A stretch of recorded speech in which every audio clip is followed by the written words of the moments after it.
Hello everyone, welcome to my channel online ST with Manoj Gupta में आपका स्वागत है दोस्तों। हम लोग यूपी टीजीटी पीजीटी और जीआईसी एग्जाम के लिए इसमें हम लोग इतिहास हिस्ट्री के प्रैक्टिस सेट को सॉल्व कर रहे हैं। आज हम लोग प्रैक्टिस सेट नंबर थर्ड को देखने वाले हैं। इसके पहले हम लोगों ने practice set number first second को देख लिया है। अगर आप लोग नहीं देखे हों तो इसका प्लेलिस्ट बना दिया गया है, जा करके देख सकते हैं दोस्तों। और ये वीडियो अगर आपको पसंद आए तो चैनल को लाइक शेयर सब्सक्राइब अवश्य करिएगा। तो चलिए हम लोग देखते हैं इतिहास के प्रैक्टिस सेट नंबर थर्ड को। इसमें क्वेश्चन नंबर पहला दिया गया है कि निम्न में से किसने बनारस हिंदू विश्वविद्यालय का शिलान्यास किया था।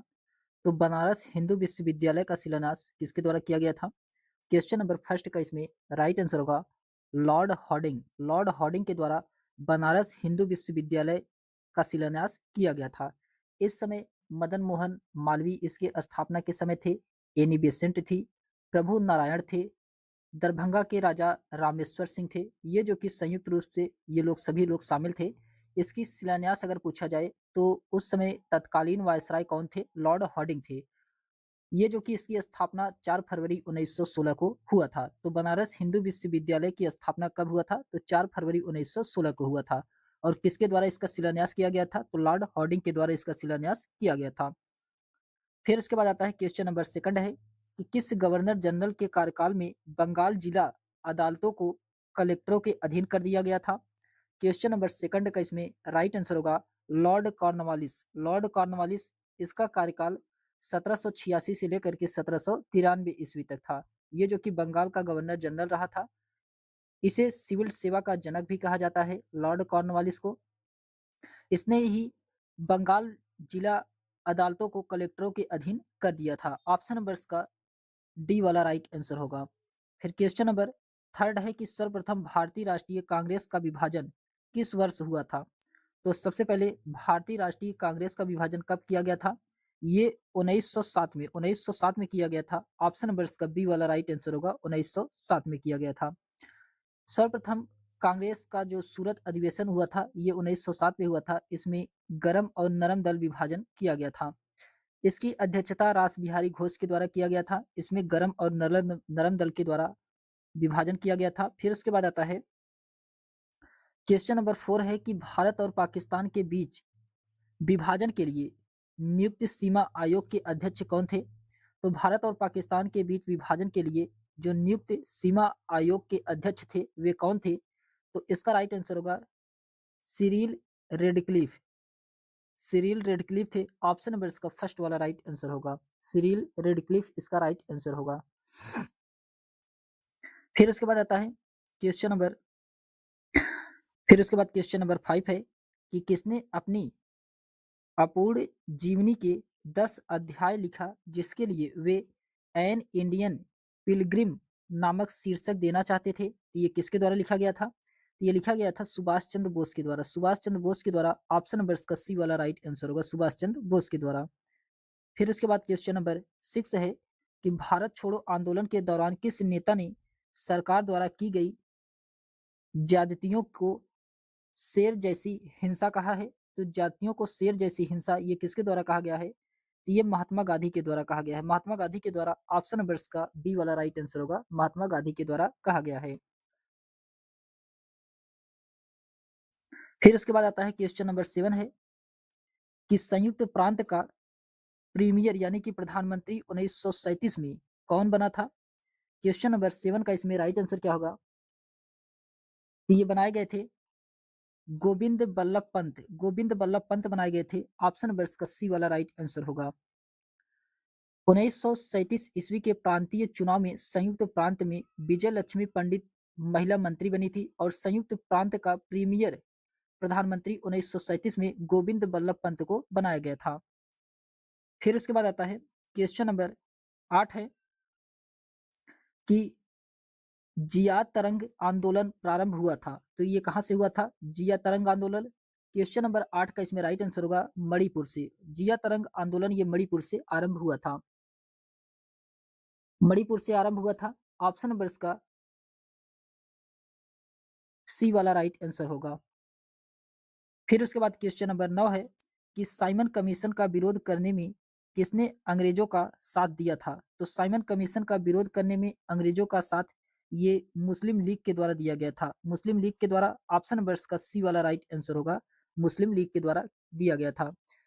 इसके अध्यक्ष सर जॉन साइमन थे और ये दिसंबर 1927 में साइमन कमीशन का गठन किया गया था। इसमें कुल 7 सदस्य थे और सभी सदस्य इसमें क्या थे? अंग्रेज थे। इसलिए इसका विरोध किया गया था। फिर उसके बाद आता है क्वेश्चन नंबर 10 है कि निम्नलिखित में से किस शहर में खिलाफत समिति का गठन किया गया था? तो खिलाफत समिति का गठन किस शहर में किया गया था? ये किया गया था कहाँ पे? बंबई में। बंबई में किया गया था। ऑप्शन नंबर का डी वाला राइट आंसर होगा। मार्च 1919 में बंबई शहर में एक खिलाफत समिति का गठन किया गया था। इसमें प्रमुख सदस्य कौन-कौन से थे? तो मोहम्मद अली और शौकत अली, ये जो कि अली बंधु थे, ये खिलाफत समिति के सदस्य थे। ऑप्शन नंबर का डी वाला राइट आंसर होगा। ये बंबई में गठन किया गया था इसका। फिर उसके बाद आता है क्वेश्चन नंबर क्वेश्चन नंबर 11 है एनी बेसेंट। एनी बेसेंट के संबंध में कौन सा कथन इसमें सही है? तो एनी बेसेंट के संबंध बताना है इसमें से कौन सा कथन सही है। तो पहले में कहा जा रहा है कि होम रूल आंदोलन प्रारंभ करने के लिए उत्तरदायी थी, जो कि सही है। दूसरा है कि थियोसोफिकल सोसाइटी की संस्थापिका थी, ये जो कि क्या है? गलत है। तीसरा है कि इंडियन नेशनल कांग्रेस के एक बार अध्यक्ष रही, तो ये भी इसमें सही है। तो पहला और तीसरा सही है जबकि दूसरा वाला गलत है। तो ऑप्शन नंबर का सी वाला राइट आंसर होगा। केवल इसमें पहला तीसरा क्या है? सही है। फिर उसके बाद आता है क्वेश्चन नंबर 12 है कार्लाइल सर्कुलर संबंधित है। तो कार्लाइल सर्कुलर ये किससे संबंधित है? क्वेश्चन नंबर 12 का इसमें राइट आंसर क्या होगा? तो इसका राइट आंसर होगा बंगाल विभाजन विरोधी आंदोलन से। बंगाल विभाजन विरोधी आंदोलन से संबंधित है। ऑप्शन नंबर इसका डी वाला राइट आंसर होगा। क्वेश्चन नंबर 13 है कि निम्नलिखित में से किसने भारतीय क्रांतिकारियों की जननी के रूप में जाना जाता है? तो भारतीय क्रांतिकारी जननी किसे कहा जाता है? क्वेश्चन नंबर 13 का इसमें राइट आंसर क्या होगा? तो मैडम कामा को। मैडम कामा को ये भारतीय क्रांतिकारी की जननी कही जाती हैं। ऑप्शन नंबर इसका सी वाला राइट आंसर होगा। फिर उसके बाद आता है क्वेश्चन नंबर 14 है कि कांग्रेस के पूर्व संगठन दिए गए हैं। इसमें सूची फर्स्ट को सूची सेकंड से सुमेलित कराना है।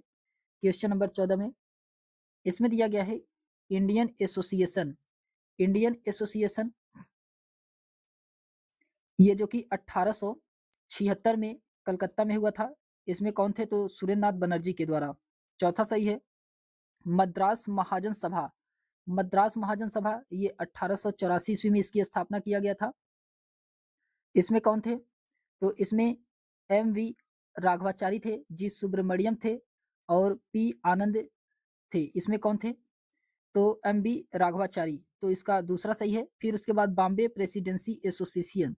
बॉम्बे प्रेसिडेंसी एसोसिएशन ये जो कि इसकी स्थापना 1885 ईस्वी में बंबई में किया गया था।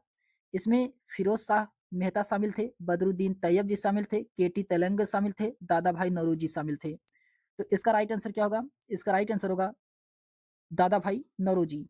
फिर पूना सार्वजनिक सभा। पूना सार्वजनिक सभा ये जो कि 1867 अथवा 1870 ईस्वी में पूना में इसकी स्थापना किया गया था। इसमें एम जी रनाडे और इसमें जीबी जोशी शामिल थे। एम जी रनाडे, तो इसका तीसरा सही है।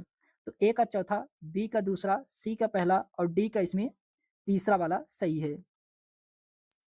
तो ऑप्शन नंबर इसका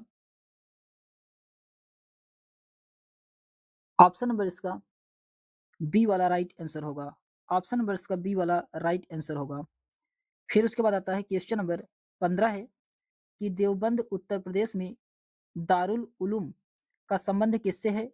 तो दारुल उलूम का संबंध किससे है? क्वेश्चन नंबर 15 का इसमें राइट आंसर क्या होगा? तो इनका संबंध मुस्लिम सुधार आंदोलन से है। किससे है? मुस्लिम सुधार आंदोलन से है। ऑप्शन नंबर इसका बी वाला राइट आंसर होगा, मुस्लिम सुधार आंदोलन। फिर उसके बाद क्वेश्चन नंबर 16 है कि प्रबुद्ध भारत नामक अंग्रेजी समाचार पत्र प्रकाशित किया गया था। तो प्रबुद्ध भारत नामक अंग्रेजी समाचार पत्र ये प्रकाशित किया गया था। ये किया गया था रामकृष्ण मिशन के द्वारा। रामकृष्ण मिशन के द्वारा। ऑप्शन नंबर इसका बी वाला राइट आंसर होगा। रामकृष्ण मिशन के द्वारा। ऑप्शन नंबर इसका बी वाला राइट आंसर होगा। फिर उसके बाद आता है क्वेश्चन नंबर 17 है कि the precepts of Jesus the guide to peace and seven happiness नामक शीर्षक पुस्तक को निम्नलिखित में से किसने लिखा है? तो ये किसके द्वारा लिखा गया है? तो राजा राम मोहन राय के द्वारा, राजा राम मोहन राय के द्वारा लिखा गया है। ऑप्शन नंबर इसका फर्स्ट वाला राइट आंसर होगा। फिर उसके बाद आता है क्वेश्चन नंबर 18 है। क्वेश्चन नंबर 18 में कहा जा रहा है कि निम्नलिखित में से किस समाज की नींव देवेंद्रनाथ टैगोर ने रखी थी? तो किस समाज की नींव देवेंद्रनाथ टैगोर के द्वारा रखा गया था? क्वेश्चन नंबर 18 का इसमें राइट आंसर होगा आदि ब्रह्म समाज का, आदि ब्रह्म समाज का। ऑप्शन नंबर इसका सी वाला राइट आंसर होगा। इसकी स्थापना देवेंद्रनाथ टैगोर ने 1866 में किया था। आदि ब्रह्म समाज या ब्रह्म समाज जो कि एक विभाजन था, इसकी स्थापना देवेंद्रनाथ टैगोर के द्वारा 1866 में किया गया था। फिर उसके बाद आता है क्वेश्चन नंबर 19 है कि सूची फर्स्ट को सूची सेकंड से सुमेलित कराना है। क्वेश्चन नंबर 19 में इसमें दिया गया है कि मूलवासी विवाह अधिनियम 1872। तो मूलवासी विवाह अधिनियम 1872 इसमें 14 वर्ष से कम आयु की लड़कियों का विवाह पर प्रतिषेधित था। तो 14 वर्ष से कम आयु की लड़कियों का विवाह प्रतिषेधित था, तो इसका दूसरा सही है। सहमति की आयु अधिनियम 1891, सहमति की आयु अधिनियम 1891 इसमें 12 वर्ष के कम आयु की लड़कियों का विवाह प्रतिषेधित था। 12 वर्ष से कम लड़कियों के आयु का विवाह, तो इसका पहला सही है। फिर उसके बाद आता है शारदा अधिनियम 1930। तो शारदा अधिनियम 1930 इसमें क्या था कि विवाह आयु को बढ़वाया और 18 वर्ष से कम आयु के लड़कों एवं 14 वर्ष से कम आयु की लड़कियों के लिए दंडनीय कार्रवाई का उपबंध किया गया था। तो इसका चौथा सही है। फिर बाल विवाह प्रतिषेध संशोधन अधिनियम 1978 इसमें क्या था? इसमें था कि विवाह योग्य आयु बढ़ा करके लड़कियों के लिए 15 से 18 वर्ष और लड़कों के लिए 18 से 21 वर्ष कर दिया गया था। तो इसका तीसरा सही है। तो ए का दूसरा सही था, बी का पहला सही था, सी का चौथा सही है और डी का तीसरा सही है। तो इसका राइट आंसर क्या होगा? डी का तीसरा सही है। तो ऑप्शन नंबर इसका डी वाला राइट आंसर होगा। ऑप्शन नंबर इसका डी वाला राइट आंसर होगा। फिर उसके बाद आता है क्वेश्चन नंबर 20 है। हिक्की बंगाल गजट या the original Calcutta general advertiser Asia में छापने वाला पहला समाचार पत्र किस वर्ष में प्रकाशित किया गया था? ये कब किया गया था? तो ये 1780 में किया गया था। 1780 में किया गया था। ऑप्शन नंबर इसका बी वाला राइट आंसर होगा। 1780 में किया गया था। फिर उसके बाद आता है क्वेश्चन नंबर 21 है। क्वेश्चन नंबर 21 में कहा जा रहा है कि निम्न में से किसके द्वारा भारत के प्रत्येक संघीय क्षेत्र में एक शिक्षा विभाग स्थापित करने की संतुष्टि की गई थी? ये किस चार्टर अधिनियम के द्वारा किया गया था? ये किया गया था वुड डिस्पैच 1854 की, वुड डिस्पैच 1854 के चार्टर एक्ट के द्वारा किया गया था। ऑप्शन नंबर इसका डी वाला राइट आंसर होगा, वुड डिस्पैच 1854 में। फिर उसके बाद आता है क्वेश्चन नंबर 22 है कि निम्नलिखित में से किस विद्यापीठ ने भारतीय इतिहास को आर्यन नाम लगाया था? तो आर्यन नाम ये किसके द्वारा लगाया गया था? तो ये लगाया गया था दोस्तों प्राच्यवादी विद्यापीठ के द्वारा, प्राच्यवादी विद्यापीठ के द्वारा। ऑप्शन नंबर इसका फर्स्ट वाला राइट आंसर होगा। क्वेश्चन नंबर 23 है कि सूची फर्स्ट को सूची सेकंड से सुमेलित कराना है। क्वेश्चन नंबर 23 में सूची फर्स्ट को सूची सेकंड से सुमेलित कराना है। आइए देखते हैं। इसमें स्थान दिया गया है और 1857 की क्रांति दिया गया है। तो इसमें दिया गया है सिंहभूम, सिंहभूम ये जो कि गोनू थे, गोनू दूसरा सही है। बरौत, बरौत ये जो कि शाह महल था, बरौत या बड़ौत, इसी को बड़ौत भी कहा जाता है। तो ये शाह महल था, शाहमल थे। ऑप्शन पहला सही है शाहमल। अवध, अवध में कौन थे? तो बिरजिस कादिर थे अवध में, तो चौथा सही है। और फैजाबाद में मौलवी अहमदुल्ला शाह थे, तो तीसरा सही है। तो ए का दूसरा, बी का पहला, सी का चौथा, डी का इसमें तीसरा वाला सही है। तो डी का तीसरा ऑप्शन नंबर इसके फर्स्ट वाले में दिया गया है, यही इसका राइट आंसर होगा। फिर उसके बाद आता है क्वेश्चन नंबर 24 है कि नीचे दो वक्तव्य दिए गए हैं, कथन ए तथा कारण आर दिया गया है। इसमें पढ़ करके सही उत्तर का चयन करना है, कौन सा इसमें सही है। तो इसमें दिया गया है कथन ए में, कथन ए में कहा जा रहा है कि विदेशी शासन के लिए सभी की साझा रूप से घृणा की भावना के अतिरिक्त 1857 के विद्रोहियों के पास भविष्य के लिए कोई निश्चित राजनीतिक दृष्टि नहीं थी, जो कि सही है। फिर आर में कहा जा रहा है कि असफलता में भी 1857 की क्रांति ने राष्ट्रीय स्वतंत्रता आंदोलन के लिए प्रेरणा का स्रोत कार्य किया। तो ये भी सही है, दोनों इसमें सही है, लेकिन इसका एक्सप्लेनेशन सही नहीं है। दोनों सही है लेकिन इसका एक्सप्लेनेशन सही नहीं है, तो इसलिए इसका राइट आंसर होगा ऑप्शन वर्ष का बी वाला राइट आंसर होगा। फिर उसके बाद आता है क्वेश्चन नंबर 25 है कि 1857 की स्वतंत्रता में किस क्रांतिकारी को गिरफ्तार करके अंडमान जेल भेज दिया गया था? ये किसको भेजा गया था? क्वेश्चन नंबर 25 का इसमें राइट आंसर होगा, ये भेजा गया था भीमा नायक को। भीमा नायक को ऑप्शन नंबर इसका बी वाला राइट आंसर होगा, भीमा नायक को। ये जो कि एक क्रांतिकारी थे, भीमा नायक। फिर उसके बाद आता है क्वेश्चन नंबर 26 है कि बिहार में चंपारण के नील मजदूरों की समस्या की जांच के लिए गांधी जी को चंपारण जाने के लिए किसने राजी किया था? तो ये राजकुमार शुक्ल थे। कौन थे? राजकुमार शुक्ल थे। ऑप्शन नंबर इसका बी वाला राइट आंसर होगा, राजकुमार शुक्ल थे। यहाँ पे तिनकठिया पद्धति के लिए विरोध किया जा रहा था। फिर उसके बाद आता है नील की खेती के लिए। फिर क्वेश्चन नंबर 27 है कि सूची फर्स्ट को सूची सेकंड से सुमेलित कराना है। क्वेश्चन नंबर 27 में इसमें दिया गया है सबसे पहले विद्रोह दिया गया है और वर्ष दिया गया है। अहोम अहोम विद्रोह,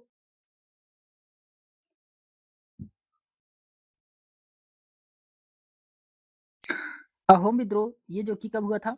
तो ये 1828 में हुआ था अहोम विद्रोह, चौथा सही है। कोल विद्रोह, कोल विद्रोह ये जो कि 1831-32 में हुआ था, पहला सही है। संथाल, संथाल विद्रोह ये जो कि 1855-56 में हुआ था, दूसरा सही है। और मोपला विद्रोह ये जो कि 1921 में हुआ था, तो इसमें तीसरा सही है। ए का चौथा, बी का पहला, सी का दूसरा और डी का इसमें तीसरा वाला सही है। तो डी का तीसरा वाला सही है, तो ऑप्शन नंबर इसका डी वाला राइट आंसर होगा। ऑप्शन नंबर इसका डी वाला राइट आंसर होगा। फिर उसके बाद आता है क्वेश्चन नंबर 28 है। क्वेश्चन नंबर 28 में कहा जा रहा है कि सिद्धू एवं कान्हू ने किस आंदोलन का नेतृत्व किया था? तो सिद्धू और कान्हू ये किस आंदोलन का नेतृत्व किए थे? क्वेश्चन नंबर 28 का इसमें राइट आंसर क्या होगा? तो इसका राइट आंसर होगा संथाल। संथाल ऑप्शन नंबर इसका फर्स्ट वाला राइट आंसर होगा, संथाल। फिर उसके बाद आता है क्वेश्चन नंबर 29 है कि भारत में TISCO की स्थापना किस वर्ष किया गया था? TCO की स्थापना ये किया गया था 1907 में। 1907 में किया गया था। ऑप्शन नंबर इसका डी वाला राइट आंसर होगा, 1907 में। फिर उसके बाद क्वेश्चन नंबर 30 है कि 19वीं सदी के अंत तथा 20वीं सदी के शुरुआत में औद्योगिकरण रूस में बदलाव लाया, इसे क्या? तो क्वेश्चन नंबर 30 का इसमें राइट आंसर क्या होगा? तो इसमें क्या था कि रेलवे का काफी विस्तार हुआ, रेलवे का काफी विस्तार हुआ था। ऑप्शन नंबर इसका डी वाला राइट आंसर होगा, रेलवे का काफी विस्तार हुआ था। फिर उसके बाद आता है क्वेश्चन नंबर 31 है कि भारतीय कृषि के व्यवसायीकरण ने ब्रिटिश पूंजीपति वर्ग को ही लाभान्वित किया, लेकिन भारतीय कृषक वर्ग को नहीं। यह किसने लिखा है? ये किसके द्वारा लिखा गया है? तो ये रजनी पामदत्त के द्वारा, रजनी पामदत्त के द्वारा लिखा गया है। ऑप्शन नंबर इसका फर्स्ट वाला राइट आंसर होगा, रजनी पामदत्त के द्वारा। फिर उसके बाद क्वेश्चन नंबर 32 है कि निम्नलिखित में से किसको उत्तर भारत में भूमि बंदोबस्त के जनक के रूप में जाना जाता है? तो बंदोबस्त के जनक के रूप में किसे जाना जाता है? क्वेश्चन नंबर 32 का इसमें राइट आंसर होगा मार्टिन बर्ड्स को, मार्टिन्स बर्ड्स को। ऑप्शन नंबर इसका डी वाला राइट आंसर होगा। ये जो कि मार्टिन्स बर्ड को उत्तर भारत में भूमि बंदोबस्त का जनक कहा जाता है। और महलवाड़ी व्यवस्था का प्रस्ताव सर्वप्रथम 1819 में हॉल्ट मैकेंजी के द्वारा किया गया था। ये उत्तर भारत में कहा जा रहा है, तो मार्टिन बर्ड्स थे। ऑप्शन नंबर इसका डी वाला राइट आंसर होगा। फिर उसके बाद क्वेश्चन नंबर 33 है कि डिकार्डियन विचारों से क्या आप समझते हैं? तो डिकार्डियन विचारों से आप क्या समझते हैं?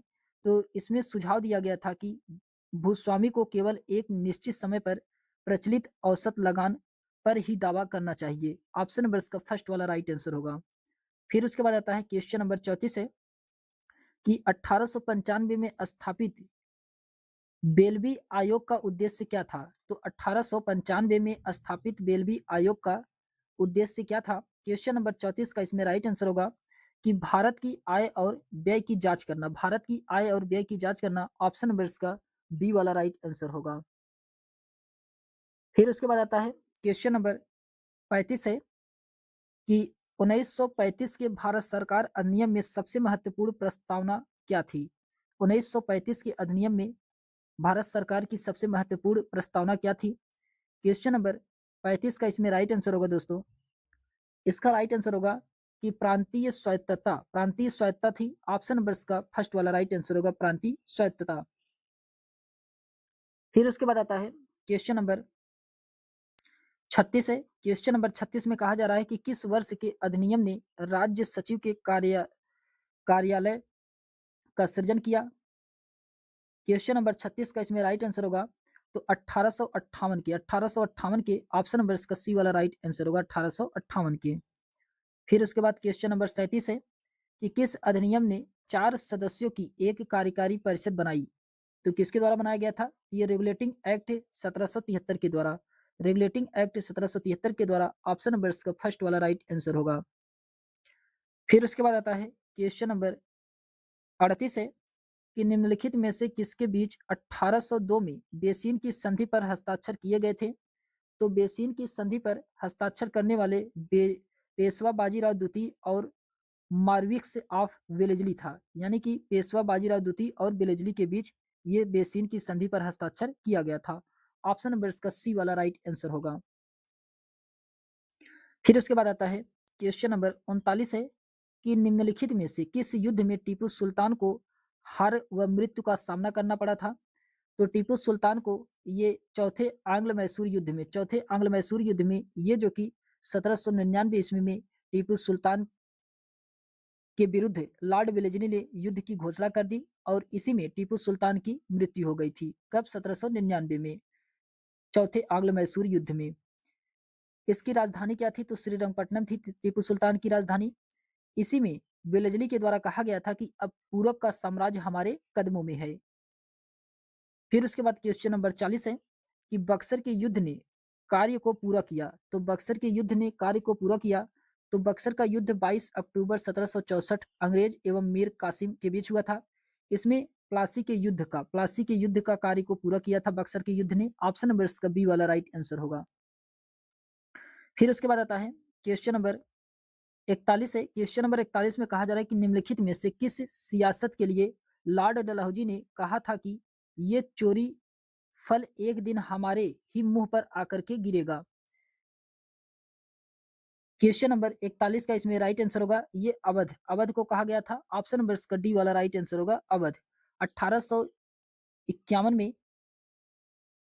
लॉर्ड डलहौजी ने अवध के बारे में कहा था कि ये चेरी फल एक दिन हमारे मुंह पर पे आके गिरेगा। फिर उसके बाद आता है क्वेश्चन नंबर 42 है कि भारत में ईस्ट इंडिया कंपनी के प्रशासन एवं कार्यकलाप संबंधित पंचम प्रतिवेदन के बारे में निम्नलिखित में से कौन सा कथन सही नहीं है? तो इसमें बताना है कौन सा कथन सही नहीं है। तो इसे ब्रिटिश संसद में 1815 में प्रस्तुत किया गया था। ये जो कि क्या है? गलत है। ऑप्शन नंबर इसका फर्स्ट वाला ही इसमें क्या है? गलत है।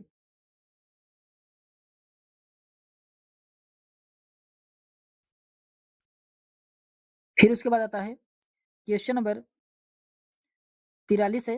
क्वेश्चन नंबर 43 में कहा जा रहा है, अच्छा इसको कब प्रस्तुत किया गया था? तो इसको प्रस्तुत किया गया था 1813 में। 1813 में प्रस्तुत किया गया था। यहाँ पे 1815 दिया गया है, इसलिए ये वाला क्या है? गलत है। ये 1813 में इसको प्रस्तुत किया गया था। फिर क्वेश्चन नंबर 43 है कि भारत में कारखाना स्थापित करने की अनुमति जहांगीर से किसने प्राप्त किया था? क्वेश्चन नंबर 43 का इसमें राइट आंसर होगा Thomas Roe. Thomas Roe, option number इसका बी वाला राइट आंसर होगा, थॉमस रो। ये जो कि ब्रिटेन के राजा जेम्स प्रथम के राजदूत के रूप में ये सूरत आया था। ऑप्शन नंबर इसका बी वाला राइट आंसर होगा। फिर उसके बाद आता है क्वेश्चन नंबर 44 है। क्वेश्चन नंबर 44 में कहा जा रहा है कि बिना किलेबंदी वाली व्यापारिक चौकियों तो जो पुर्तगाली नौसेना बेड़े के लिए रणनीतिक ठिकाने का कार्य भी करती थी, इसको क्या कहा जाता है? तो क्या कहा जाता है? क्वेश्चन नंबर 44 का इसमें राइट आंसर होगा, ये कहा जाता है फेइटोरिया। फेइटोरिया कहा जाता है। ऑप्शन नंबर इसका फर्स्ट वाला राइट आंसर होगा, फेइटोरिया कहा जाता है। फिर उसके बाद आता है क्वेश्चन नंबर 45 है कि किस मुगल शासक ने विजय सिंह को आमेर का शासक घोषित किया और आमेर का नाम मोमिनीबाद रखा था। तो मोमिनाबाद ये किस के द्वारा रखा गया था? क्वेश्चन नंबर 45 का इसमें राइट आंसर होगा बहादुर शाह। बहादुर शाह ऑप्शन नंबर इसका बी वाला राइट आंसर होगा बहादुर शाह के द्वारा। इसका मूल नाम मुअज्जम था। इसका मूल नाम क्या था? तो मोहम्मद मुअज्जम भी था बहादुर शाह का। फिर उसके बाद आता है क्वेश्चन नंबर 46 है कि सूची फर्स्ट को सूची सेकंड से सुमेलित कराना है। क्वेश्चन नंबर 46 में इसमें कजाक दिया गया है। कजाक जो कि ये एक जनजाति होते थे कजाक। तो पहला सही है। निशान, निशान क्या होते थे? तो किसी राजकुमार द्वारा जारी आदेश होता था निशान। तो दूसरा सही है। ऋषि, ऋषि ये जो कि सूफी सिलसिला होते थे, ऋषि सूफी सिलसिले। तो तीसरा सही है। कसफुल महजूब ये जो कि ग्रंथ होता था। तो चौथा सही है। ए का पहला, बी का दूसरा, सी का तीसरा और डी का इसमें चौथा वाला सही है। तो ऑप्शन नंबर इसका ए वाला राइट आंसर होगा। ऑप्शन नंबर इसका फर्स्ट वाला राइट आंसर होगा। फिर उसके बाद आता है क्वेश्चन नंबर 47 है कि मध्यकाल में व्यापारियों और कारीगरों की हड़ताल की घटना के संदर्भ में निम्नलिखित में से कौन से कथन सही है? तो इसमें कौन सा कथन सही है बताना है।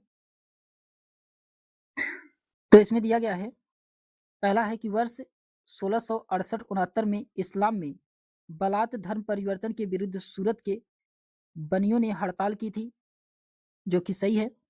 बी में कहा जा रहा है कि यूरोपीय यात्री थेवेनाट के अनुसार बागनगर के हिंदू बैंकरों ने अमीर की वसूली के विरोध में अपने कार्यकाल बंद कर दिए। तो ये भी सही है। फिर उसके बाद सी में कहा जा रहा है कि वर्ष 1886 ईस्वी में मद्रास की समस्त भारतीय जनता अंग्रेजों के द्वारा अध्यारोपित कर के विरोध में जाति प्रधानों के आदेश पर हड़ताल पर चली गई। ये भी सही है। डी में कहा जा रहा है कि 17वीं सदी में अबे कैरे ने लिखा कि कमलन यानी कि कारीगर जाति में से यदि कोई अपमानित महसूस करता है या उसे साथ कुछ गलत किया जाता है तो सभी लोग अपनी दुकानें बंद कर देते थे। ये भी इसमें क्या है? सही है। इसमें सभी सही है। पहला, दूसरा, तीसरा, इसमें चौथा भी सही है। तो ऑप्शन नंबर इसका डी वाला राइट आंसर होगा। केवल इसमें पहला ए बी सी डी इसमें क्या है? सही है। फिर उसके बाद आता है क्वेश्चन नंबर 48 है कि सूची फर्स्ट को सूची सेकंड से सुमेलित कराना है। क्वेश्चन नंबर 48 में इसमें दिया गया है, ऊपरी ऊपरी ये क्या होते थे? तो मराठों के शासनकाल में काश्तकारी अवधि की एक कोटि होता था। तो जो कि पहला सही है। अमला, अमला क्या होते थे? ये कलर या कर संग्राहक होते थे अमला। तो दूसरा सही है। देसाई, देसाई ये जो कि संपत्तिधारी या राजस्व अधिकारधारी होते थे। तो इसका तीसरा सही है। और मसदन ये जो कि संगतों के अभिहित प्रभारी स्थानीय सिख अधिकारी होते थे। चौथा सही है। ए का पहला, बी का दूसरा, सी का तीसरा और डी का इसमें चौथा वाला सही है। तो ऑप्शन नंबर इसका फर्स्ट वाला राइट आंसर होगा। ऑप्शन नंबर इसका फर्स्ट वाला राइट आंसर होगा। फिर उसके बाद आता है क्वेश्चन नंबर 49 है कि शिवाजी ने एक बेड़ा संगठित किया और खुद को जंजीरा को छोड़ करके समुद्री किलो का स्वामी बन गया। तो क्वेश्चन नंबर 49 का इसमें राइट आंसर होगा कोंकण का। कोंकण का ऑप्शन नंबर इसका सी वाला राइट आंसर होगा कोंकण का। क्वेश्चन नंबर 50 है, मान कौतूहल किस विषय पर एक पाठ है? तो मान कौतूहल ये किस विषय पर एक पाठ है? क्वेश्चन नंबर 50 का इसमें राइट आंसर होगा संगीत पे है। संगीत पे है। ऑप्शन नंबर इसका फर्स्ट वाला राइट आंसर होगा संगीत पे। फिर उसके बाद आता है क्वेश्चन नंबर 51 है कि मुगल काल में निम्नलिखित विदेशी यात्रियों के आगमन को अवरोही कालानुक्रम में व्यवस्थित कीजिए, पहले से बाद में। तो सबसे पहले इसमें कौन आएंगे? सबसे पहले इसमें विलियम हॉकिंस, ये सबसे पहले आएंगे। विलियम हॉकिंस का आगमन 1608 में हुआ था। फिर उसके बाद विलियम हॉकिंस के बाद पित्रा डेला वेले आएंगे, ये दूसरे नंबर पे आएंगे। इनका आगमन 1622 में हुआ था। फिर उसके बाद आते हैं पीटर मुंडी, पीटर मुंडी ये तीसरे नंबर पे आएंगे। इनका आगमन 1630 में हुआ था। फिर उसके बाद जा पैबिस्टन टेर्मिनियर ये जो कि चौथे नंबर पे आएंगे। इनका जो आगमन हुआ था 1638 में हुआ था। तो इनका जो सही कालानुक्रम है तो ए बी डी, CABD इसका राइट आंसर होगा। ऑप्शन नंबर इसका सी वाला राइट आंसर होगा। CABD इसका राइट आंसर है। फिर उसके बाद आता है क्वेश्चन नंबर 52 है, क्वेश्चन नंबर 52 कहा जा रहा है कि वहदत उल वजूद की अवधारणा किसे अकबर का समर्थन का अभिप्राय था? वहदत उल वजूद की अवधारणा जिसे अकबर का समर्थन था का अभिप्राय क्या था? तो इसका राइट आंसर क्या होगा? तो इसका राइट आंसर होगा इस्लाम की शुद्धता है। क्या है? इस्लाम की शुद्धता है। ऑप्शन नंबर इसका डी वाला राइट आंसर होगा, इस्लाम की शुद्धता है। क्वेश्चन नंबर 53 है कि निम्नलिखित अभिकथन ए तर्क आर को आपको इसमें दिया गया है, आपको इसमें बताना है कौन सा विकल्प सही है। अभिकथन ए में कहा जा रहा है अभिकथन ए में कहा जा रहा है कि मुगलकालीन वास्तुकला शाहजहां के शासनकाल में अपने उत्कर्ष पर थी, जो कि क्या है? सही है। मुगलकालीन वास्तुकला शाहजहां के शासनकाल में अपने उत्कर्ष पर थी, ये जो कि क्या है? सही है। फिर उसके बाद आता है आर में कहा जा रहा है कि दिल्ली की जामा मस्जिद तथा लाहौर का शालीमार बाग, दिल्ली का लाल किला शाहजहां के शासनकाल में बनवाया गया था, तो ये भी सही है। दोनों इसमें सही है और इसका एक्सप्लेनेशन भी सही है, तो ऑप्शन नंबर इसका फर्स्ट वाला राइट आंसर होगा। फिर उसके बाद आता है क्वेश्चन नंबर 54 है कि चित्रकला के डैश स्कूल ने पश्चिमी भारत की विषय वस्तुओं और परंपराओं को मुगल शैलियों के साथ सम्मिलित किया। तो क्वेश्चन नंबर 54 का इसमें राइट आंसर होगा राजस्थान में। राजस्थान में ऑप्शन नंबर इसका सी वाला राइट आंसर होगा, राजस्थान। फिर उसके बाद क्वेश्चन नंबर 55 है कि एक नई तकनीकी थी जिसमें हल्के रंगों और सोने के हल्के रंगों से एक महीन और नाजुक रेखा चित्र शामिल थे, जो शाहजहां के शासनकाल के दौरान प्रचलित था। उसे क्या कहा जाता था? तो उसको स्याही स्याही कलम कहा जाता था। ऑप्शन नंबर इसका बी वाला राइट आंसर होगा। फिर उसके बाद आता है क्वेश्चन नंबर 56 है कि सूची फर्स्ट को सूची सेकंड से सुमेलित कराना है। क्वेश्चन नंबर 56 में इसमें दिया गया है इत्माद उद दौला का मकबरा कहाँ पे है? तो ये इत्माद उद दौला जो कि मुगलों द्वारा सफेद संगमरमर का सर्वप्रथम प्रयोग किया गया था। सफेद संगमरमर का सर्वप्रथम प्रयोग किया गया था, दूसरा सही है। हुमायूं का मकबरा में ताजमहल का अग्रदूत कहा जाता है, तो तीसरा सही है। अकबर का मकबरा अकबर का मकबरा ये जो कि इसके निर्माण में बौद्ध बिहार का प्रभाव है, तो इसमें पहला सही है। और औरंगजेब का मकबरा ये औरंगाबाद में है, तो चौथा सही है। तो ए का दूसरा, बी का तीसरा, सी का पहला और डी का चौथा इसमें सही है। तो ऑप्शन नंबर इसका सी वाला राइट आंसर होगा। ऑप्शन नंबर इसका सी वाला राइट आंसर होगा। फिर उसके बाद आता है क्वेश्चन नंबर 57 है गंज सुआई शब्द निम्नलिखित में से किससे संबंधित है? ये किससे संबंधित है? क्वेश्चन नंबर 57 का इसमें राइट आंसर होगा जहाज से है। जहाज से है, ऑप्शन नंबर इसका सी वाला राइट आंसर होगा। क्वेश्चन नंबर 58 है कि मीरात ए अहमदी ग्रंथ के अनुसार हुंडी के लिए फारसी शब्द क्या है? तो इसका जो फारसी शब्द है सुफ्ता, सुफ्ता ये जो कि फारसी शब्द है सुफ्ता। ऑप्शन नंबर इसका फर्स्ट वाला राइट आंसर होगा सुफ्ता। फिर उसके बाद आता है क्वेश्चन नंबर 59 है कि यह अक्सर स्वीकार किया गया है कि दहसाला पद्धति किसके द्वारा तैयार की गई थी? तो दहसाला पद्धति ये टोडर मल के द्वारा ऑप्शन नंबर इसका सी वाला राइट आंसर होगा, टोडर मल के द्वारा ये शुरू किया गया था। फिर उसके बाद आता है क्वेश्चन नंबर 60 है कि नीचे दो वक्तव्य दिए गए हैं, कथन ए और कारण आर, आपको पढ़ करके इसमें सही उत्तर का चयन करना है, कौन सा इसमें सही है। इसमें कहा जा रहा है कि प्रत्येक जागीरदार प्राथमिक रूप से मनसबदार था, परंतु प्रत्येक मनसबदार जागीर नहीं था। ये क्या है? सही है। फिर उसके बाद आता है कुछ मनसबदारों का नगद अदायगी की जाती थी, जागीरों के द्वारा नहीं। ये जो कि क्या है? ये भी सही है। इसमें दोनों सही है और इसका सही एक्सप्लेनेशन भी है। दोनों इसमें सही है और इसका सही एक्सप्लेनेशन भी कर रहा है, तो इसलिए इसका राइट आंसर होगा ऑप्शन नंबर इसका फर्स्ट वाला राइट आंसर है दोस्तों। ऑप्शन नंबर इसका फर्स्ट वाला राइट आंसर होगा। फिर उसके बाद आता है क्वेश्चन नंबर 61 है कि सम्राटों के अधिकार में गिरावट के साथ बड़े प्रांतों के राज्यपालों, सूबेदारों और बड़े जमींदारों ने उपमहाद्वीप के विभिन्न हिस्सों में अपने अधिकार को समेकित किया, तो ये किसके द्वारा? क्वेश्चन नंबर 61 का इसमें राइट आंसर होगा, ये किया गया था मुगल के द्वारा। मुगल के द्वारा ऑप्शन नंबर इसका बी वाला राइट आंसर होगा। फिर उसके बाद क्वेश्चन नंबर 62 है कि मुगल बादशाह शाहजहां द्वारा निम्नलिखित में से किस गायक को गुड़ समुंदर की उपाधि दी गई है? तो गुड़ समुंदर की उपाधि ये किसके द्वारा दिया गया है? ये दिया गया है किसको? तो ये लाल खां को दिया गया था। ऑप्शन नंबर इसका बी वाला राइट आंसर होगा, ये शाहजहां के दरबार में था। फिर उसके बाद आता है क्वेश्चन नंबर 63 है क्वेश्चन नंबर 63 में कहा जा रहा है कि जहांगीर के शासनकाल की घटनाओं को कालानुक्रम में व्यवस्थित कीजिए। तो इसमें सबसे पहले मेवाड़ की संधि हुई थी। सबसे पहले क्या हुआ था? मेवाड़ की संधि, ये पहले स्थान पे आएगा। मेवाड़ की संधि 1615 में हुआ था।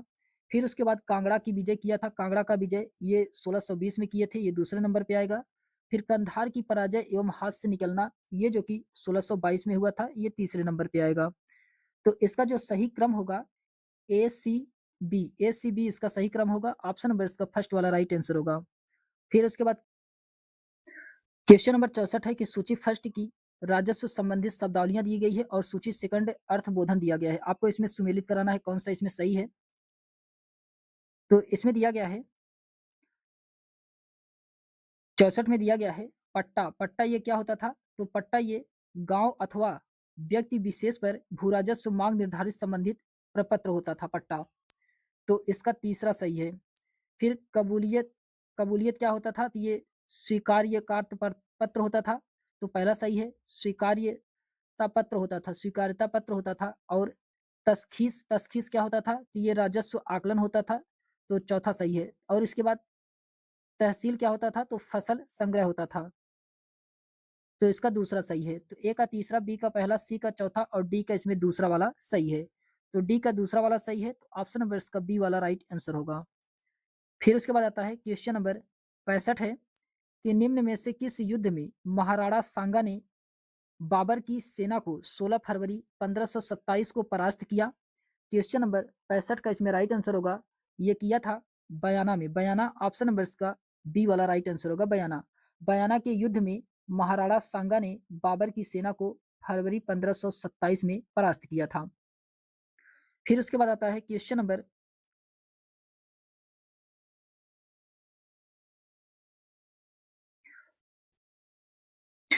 फिर उसके बाद आता है क्वेश्चन नंबर 66 है। इस सूची फर्स्ट को सूची सेकंड से सुमेलित कराना है। क्वेश्चन नंबर 66 में इसमें दिया गया है ढाल धनुष। ढाल धनुष ये जो कि मिफ्ताहुल फुजुल है, मिफ्ताहुल फुजुल से संबंधित है। तो इसका मिफ्ताहुल फुजुल जो कि ये चौथा सही है। फिर उसके बाद तालिका तंत्र चक्र, तालिका तंत्र चक्र ये जो कि भविष्य पुराण से संबंधित है। तो तीसरा सही है। और भाड़माला के साथ रहट का पहिया ये जो कि सीरत ए फिरोज शाही से संबंधित है, सीरत ए फिरोज शाही, तो दूसरा सही है। और रेत घड़ी ये जो कि राउच उफ सफा से संबंधित है, तो पहला सही है। तो इसका ए का चौथा सही है, बी का तीसरा, सी का दूसरा और डी का इसमें पहला वाला सही है। तो डी का पहला वाला सही है। तो ऑप्शन नंबर इसका बी वाला राइट आंसर होगा। ऑप्शन नंबर इसका बी वाला राइट आंसर होगा। फिर उसके बाद आता है क्वेश्चन नंबर 67 है कि अपनी प्रतीक्षा के पतन को वर्णित करती निम्नलिखित पंक्तियों किसने लिखी है? तो आरंभ में ईश्वर ने मुझे सम्मानित किया और मेरे जीवन के अंत में मुझे अपमानित कर दिया। ये किसके द्वारा लिखा गया है? तो ये बर्नी के द्वारा, बर्नी के द्वारा। ऑप्शन नंबर इसका डी वाला राइट आंसर होगा, बर्नी के द्वारा। बर्नी का जन्म 1285 में हुआ था, ये जो कि बुलंदशहर आधुनिक बरन में हुआ था। फिर उसके बाद आता है क्वेश्चन नंबर 68 है कि गुलबर्गा की जामी मस्जिद के निम्नलिखित विशेषताओं में से कौन सा सही है? क्वेश्चन नंबर 68 का इसमें राइट आंसर होगा, ये संपूर्ण संरचना विशालकाय स्तंभ युक्त छतदार भवन है। ऑप्शन नंबर इसका बी वाला राइट आंसर होगा। अच्छा, इसमें आपको ये भी सही है इसमें। फिर उसके बाद ये भी इसमें सही है कि भारतीय और ईरानी तत्व परस्पर ऐसे गुथे हुए हैं कि उन्होंने अलग अलग नहीं किया जा सकता। ये भी इसमें सही है। खुले, इसमें से खुला प्रांगण ये जो कि क्या है? गलत है, खुला प्रांगण नहीं है। इसमें 7 पंक्तियों में व्यवस्थित छोटे गुंबदों से संपूर्ण छत आच्छादित, ये भी इसमें सही है। तो ए बी डी इसमें सही है, ए बी डी इसमें सही है। तो ऑप्शन नंबर इसका बी वाला राइट आंसर होगा, ए डी बी इसमें क्या है? सही है। फिर उसके बाद आता है क्वेश्चन नंबर 69 है कि निम्नलिखित में से किन मकबरों की संरचना अष्टभुजाकार है? तो किन मकबरों की संरचना अष्टभुजाकार है? इसका राइट आंसर क्या होगा? तो बलबन का मकबरा, बलबन का मकबरा, इसमें बताना है अष्टभुजाकार मकबरा कौन सा है, जो कि ये गलत है। सुल्तानगढ़ी का मकबरा ये अष्टभुजाकार में है। गयासुद्दीन तुगलक का मकबरा ये भी इसमें गलत है। खान ए जहां मकबूल का मकबरा ये भी अष्टभुजाकार में है। तो इसमें दूसरा और चौथा वाला सही है, दूसरा चौथा वाला सही है। तो ऑप्शन नंबर इसका बी वाला राइट आंसर होगा। दूसरा और चौथा इसमें क्या है, सही है। फिर उसके बाद आता है क्वेश्चन नंबर 70 है कि निम्नलिखित में से कौन सही सुमेलित नहीं है? कौन सा सही सुमेलित नहीं है क्वेश्चन नंबर 70 में? इसमें इमारत दिया गया है और निर्माणकर्ता दिया गया है। लाल महल बलबन के द्वारा बनवाया गया था, सही है। दरबार महल ये होशंग शाह के द्वारा बनवाया गया था, ये भी सही है। फिर उसके बाद आता है फिर उसके बाद आता है जहाज महल ये गयासुद्दीन खिलजी के द्वारा बनवाया गया था, ये भी सही है। लाल दरवाजा मस्जिद महमूद शाह के द्वारा बनवाया गया था, ये जो कि क्या है, गलत है। ऑप्शन नंबर इसका डी वाला यही इसका राइट आंसर होगा। लाल दरवाजा महल ये किसके द्वारा बनवाया गया था, यह मस्जिद ये बनवाया गया था हुसैन शाह के द्वारा। हुसैन शाह के द्वारा यहाँ पे महमूद शाह दिया गया है। क्वेश्चन नंबर 71 है कि निम्नलिखित में से कौन सा युग्म असंगत है? कौन सा युग्म इसमें गलत है क्वेश्चन नंबर 71 में? तो इसमें वार्षिक राजस्व का अनुमान गयासुद्दीन तुगलक के द्वारा, ये जो कि क्या है, इसमें असंगत है। ऑप्शन नंबर इसका सी वाला यही इसका राइट आंसर होगा। फिर उसके बाद आता है क्वेश्चन नंबर 72 है कि सूची फर्स्ट को सूची सेकंड से सुमेलित कराना है। क्वेश्चन नंबर 72 में इसमें दिया गया है इक्ता ए तमलीक। इक्ता ए तमलीक ये जो कि वंशीय इक्ता होता था, क्या होता था, वंशीय इक्ता होता था। चौथा सही है। मजलिस ए खलवत। मजलिस ए खलवत ये जो कि राजा और उच्च अधिकारियों के बीच गुप्त बैठक होती थी, तो पहला सही है।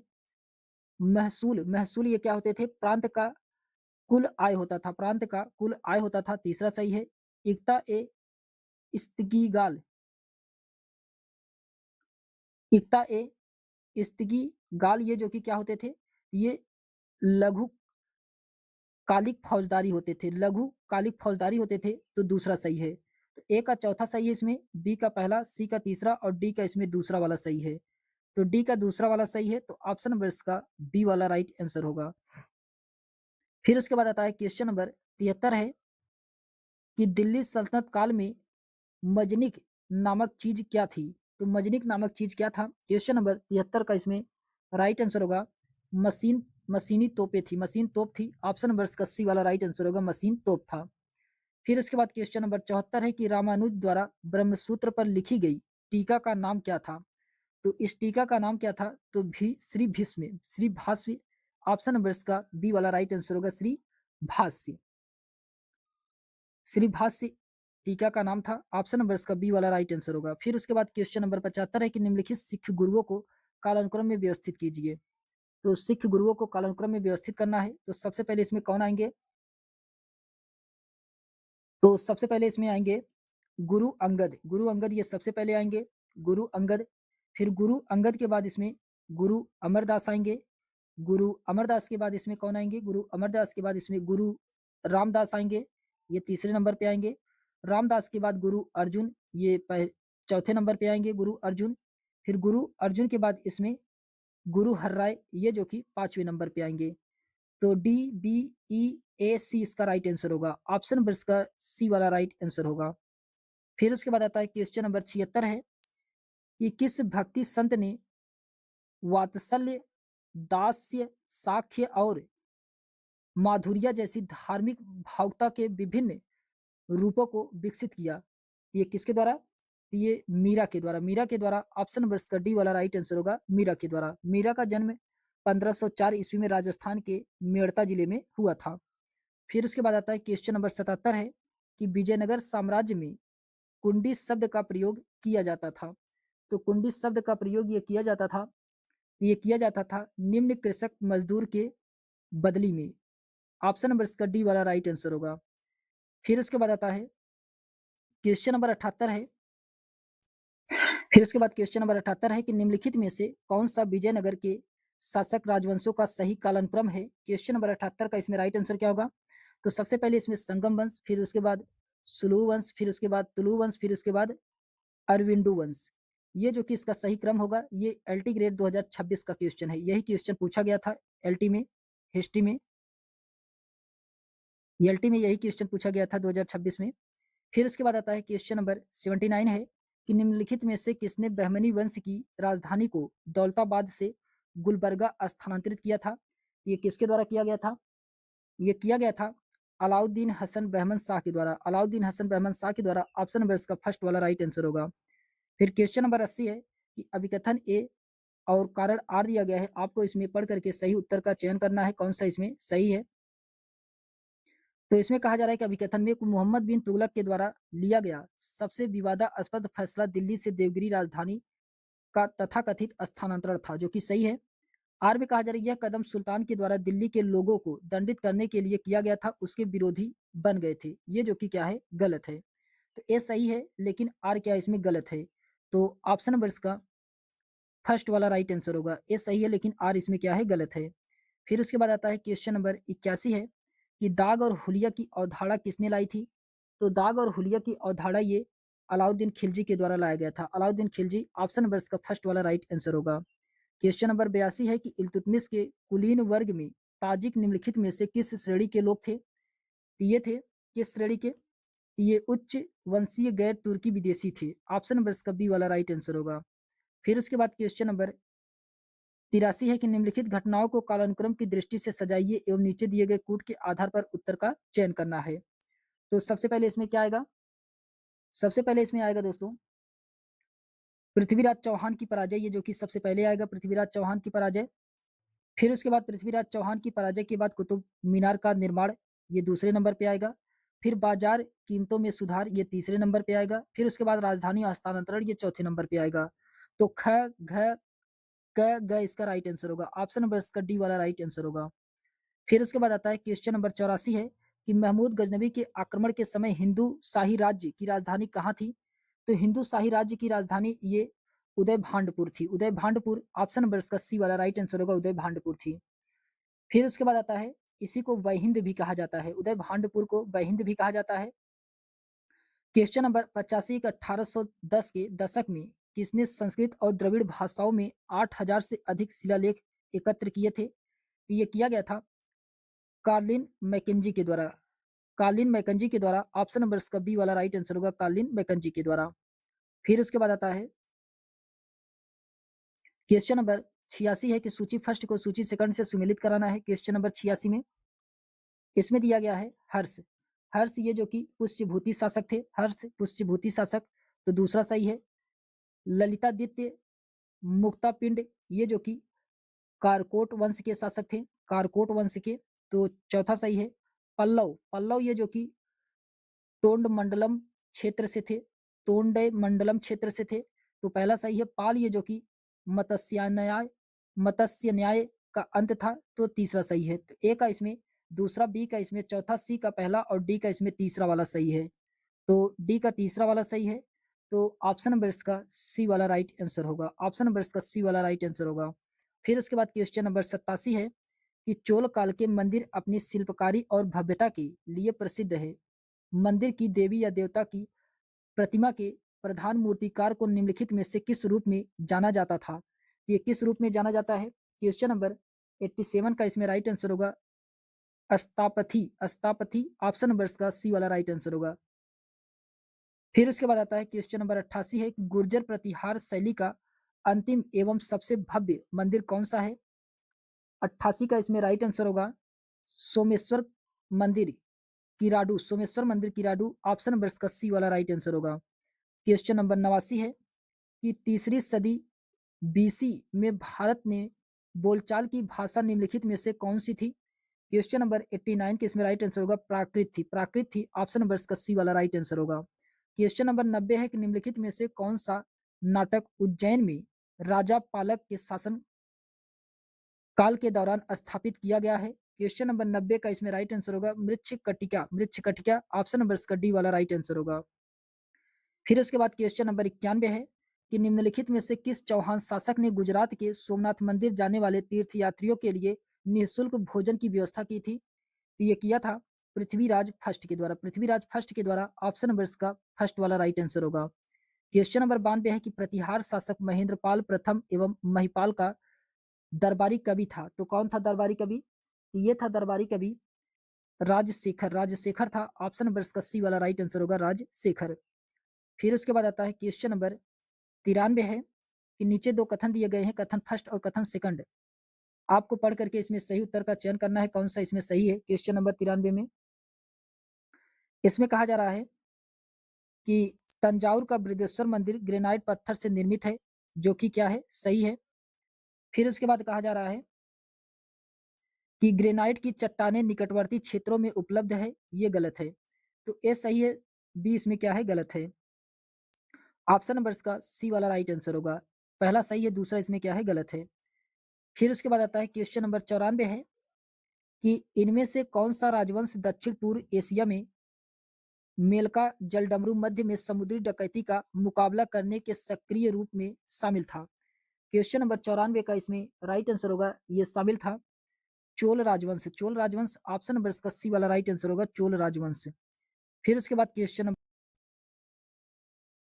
क्वेश्चन नंबर 95 है कि निम्नलिखित में से किस चेर शासक ने आदि गैमन के नेतृत्व में गठित चोल और पांड्य शासकों की संयुक्त सेना को परास्त किया था? तो ये कौन थे? तो ये थे पेरूम चेरल इरुमोपराई। ऑप्शन नंबर इसका सी वाला राइट आंसर होगा, पेरूम चेरल इरुमोपराई थे।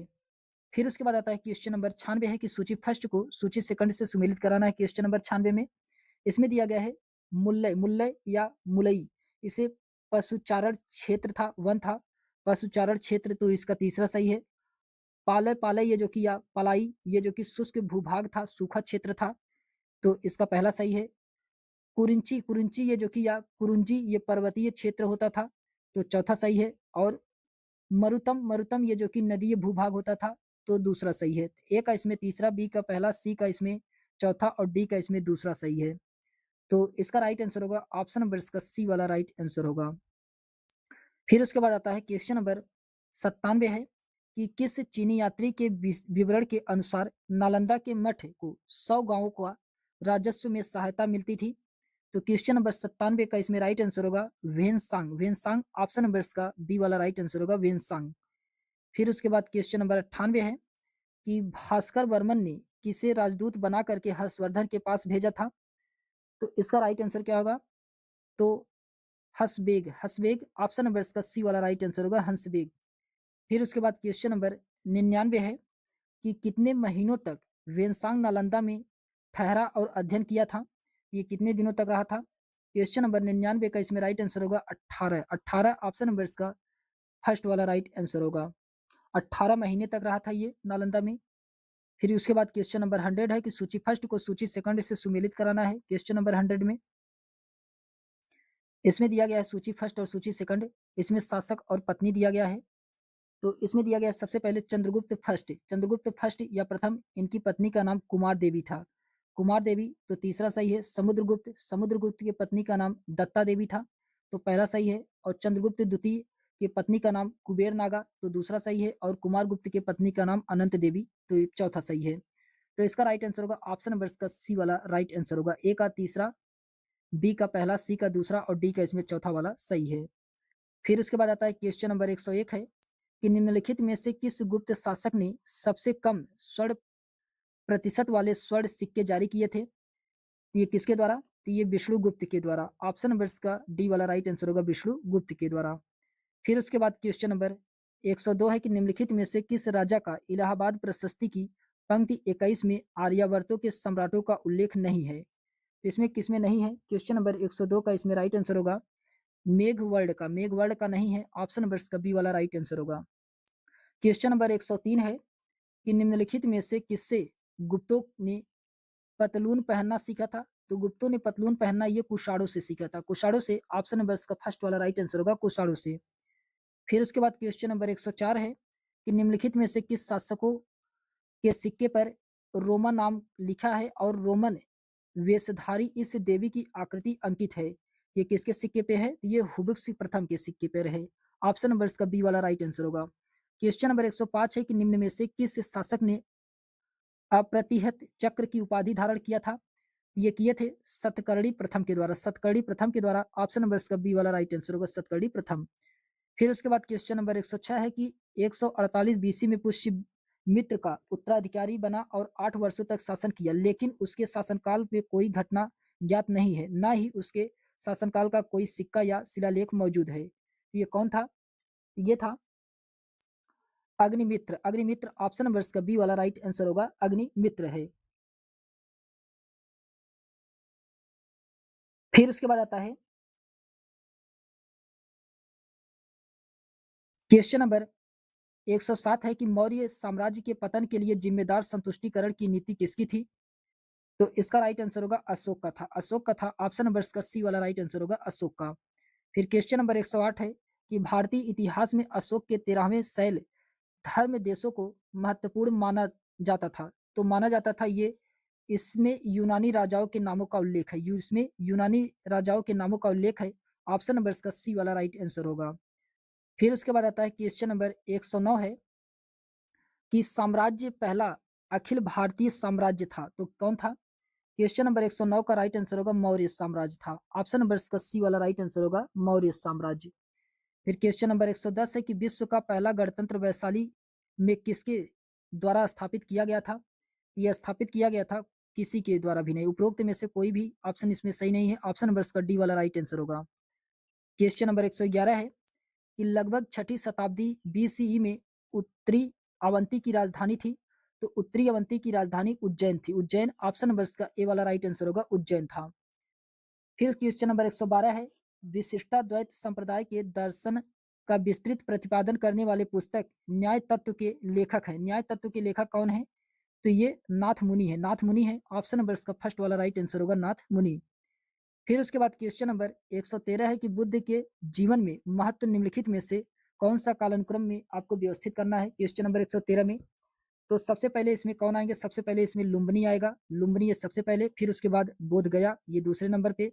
बोध गया के बाद सारनाथ ये तीसरे नंबर पे। फिर उसके बाद कुशीनगर ये चौथे नंबर पे। तो दूसरा, चौथा, पहला, तीसरा इसका राइट आंसर होगा। ऑप्शन नंबर इसका सी वाला राइट आंसर होगा। फिर उसके बाद आता है क्वेश्चन नंबर 114 है कि किन राजाओं के द्वारा नागरथ को व्यापार और व्यवसाय को संपन्न कराने के लिए सुपुर्द किया गया था? क्वेश्चन नंबर 114 का इसमें राइट आंसर होगा उपरोक्त में से कोई नहीं। ऑप्शन नंबर इसका डी वाला राइट आंसर होगा। क्वेश्चन नंबर 115 है कि बुद्ध ने अपना सर्वाधिक वर्षावास निम्नलिखित में से किस स्थल पर व्यतीत किया था? क्वेश्चन नंबर 115 का इसमें राइट आंसर क्या होगा? तो इसका राइट आंसर होगा श्रावस्ती। श्रावस्ती। ऑप्शन नंबर इसका बी वाला राइट आंसर होगा श्रावस्ती। फिर क्वेश्चन नंबर 116 है कि निम्नलिखित में से कौन से वैदिक देवता का उल्लेख बोगजगोई अभिलेख में मिलता है? ये जो कि वेरी वेरी इंपॉर्टेंट है। ये क्वेश्चन कई बार कई एग्जामों में पूछा गया था। ये असिस्टेंट प्रोफेसर के एग्जामों में भी पूछा गया था। इसमें कौन कौन से देवता थे? इसमें थे इंद्र, मित्र, नातस्य और वरुण। इंद्र, मित्र, नातस्य और वरुण। ऑप्शन नंबर इसका फर्स्ट वाला राइट आंसर होगा।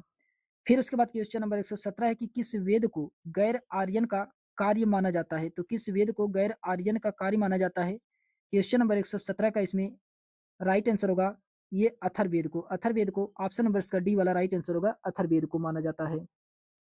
फिर क्वेश्चन नंबर 118 है हड़प्पा सभ्यता जिसे एक अस्पष्ट लिपि वाली साक्षर संस्कृत के रूप में वर्णित किया गया है, इसको शामिल किया गया था।